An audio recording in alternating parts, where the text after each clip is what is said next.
Exode chapitre 1. Le peuple d'Israël en Égypte. Souffrance des Israélites en Égypte. Voici les noms des fils d'Israël venus en Égypte avec Jacob et la famille de chacun d'eux. Ruben, Siméon, Lévi, Juda, Issachar, Zabulon, Benjamin, Dan, Nephtali, Gad et Aser. Les personnes issues de Jacob étaient au nombre de 70 en tout. Joseph était alors en Égypte. Joseph mourut, ainsi que tous ses frères et toute cette génération-là. Les enfants d'Israël furent féconds et multiplièrent. Ils s'accrurent et devinrent de plus en plus puissants. Et le pays en fut rempli. Il s'éleva sur l'Égypte un nouveau roi qui n'avait point connu Joseph. Il dit à son peuple: voilà les enfants d'Israël qui forment un peuple plus nombreux et plus puissant que nous. Allons, montrons-nous habiles à son égard, empêchons qu'il ne s'accroisse et que, s'il survient une guerre, il ne se joigne à nos ennemis pour nous combattre et sortir ensuite du pays. Et l'on établit sur lui des chefs de corvée afin de l'accabler de travaux pénibles. C'est ainsi qu'il bâtit les villes de Python et de Ramsès pour servir de magasin à Pharaon. Mais plus on l'accablait, plus il multipliait et s'accroissait, et l'on prit en aversion les enfants d'Israël. Alors les Égyptiens réduisirent les enfants d'Israël à une dure servitude. Ils leur rendirent la vie amère par de rudes travaux en argile et en briques, et par tous les ouvrages des champs. Et c'était avec cruauté qu'il leur imposait toutes ces charges. Le roi d'Égypte parla aussi aux sages-femmes des Hébreux, nommées l'une Shifra et l'autre Pua. Il leur dit: quand vous accoucherez les femmes des Hébreux et que vous les verrez sur les sièges, si c'est un garçon, faites-le mourir.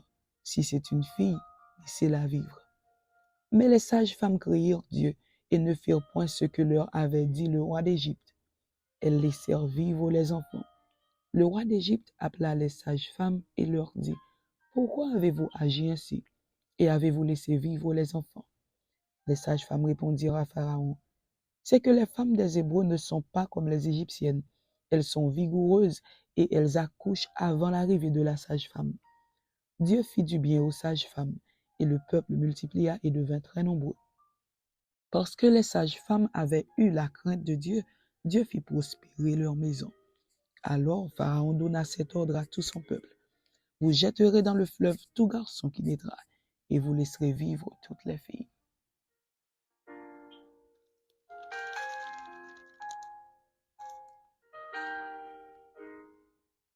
Exode chapitre 2.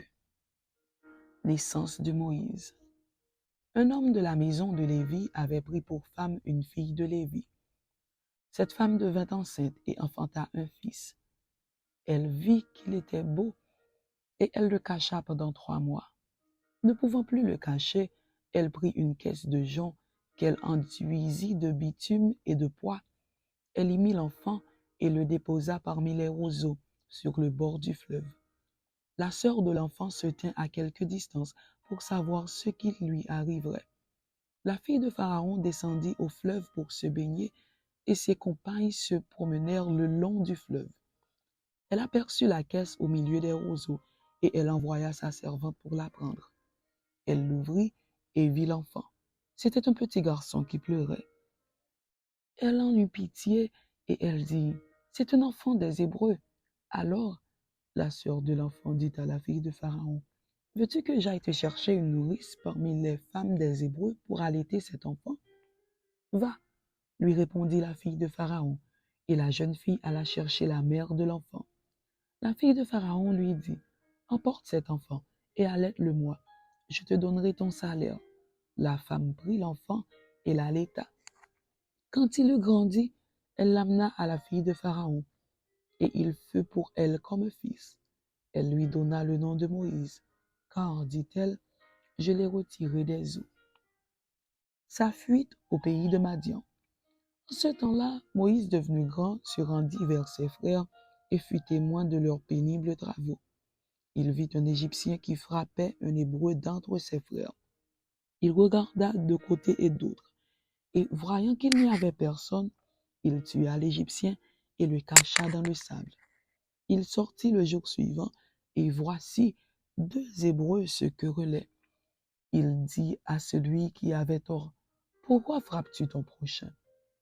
Et cet homme répondit, « Qui t'a établi chef et juge sur nous? Penses-tu me tuer comme tu as tué l'Égyptien? » Moïse eut peur et dit, « Certainement la chose est connue. » Pharaon apprit ce qui s'était passé et il cherchait à faire mourir Moïse. Mais Moïse s'enfuit de devant Pharaon et il se retira dans le pays de Madian où il s'arrêta près d'un puits. Le sacrificateur de Madian avait 7 filles. Elles vinrent puiser de l'eau et elles remplirent les auges pour abreuver le troupeau de leur père. Les bergers arrivèrent et les chassèrent. Alors Moïse se leva, prit leur défense et fit boire leur troupeau. Quand elles furent de retour auprès de Réuel, leur père, il dit, « Pourquoi revenez-vous si tôt aujourd'hui ?» Elles répondirent, « Un Égyptien nous a délivrés de la main des bergers, et même il nous a puisé de l'eau et a fait boire le troupeau. » Et il dit à ses filles, « Où est-il? Pourquoi avez-vous laissé cet homme? Appelez-le pour qu'il prenne quelque nourriture. » Moïse se décida à demeurer chez cet homme, qui lui donna pour femme Séphora, sa fille. Elle enfanta un fils, qu'il appela du nom de Gershon, car, dit-il, j'habite un pays étranger. Longtemps après, le roi d'Égypte mourut, et les enfants d'Israël gémissaient encore sous la servitude et poussaient des cris. Ces cris que leur arrachait la servitude montèrent jusqu'à Dieu. Dieu entendit leurs gémissements et se souvint de son alliance avec Abraham, Isaac et Jacob. Dieu regarda les enfants d'Israël et il en eut compassion. Amen. C'était Exode chapitre 1 et Exode chapitre 2. Que Dieu vous bénisse. Amen.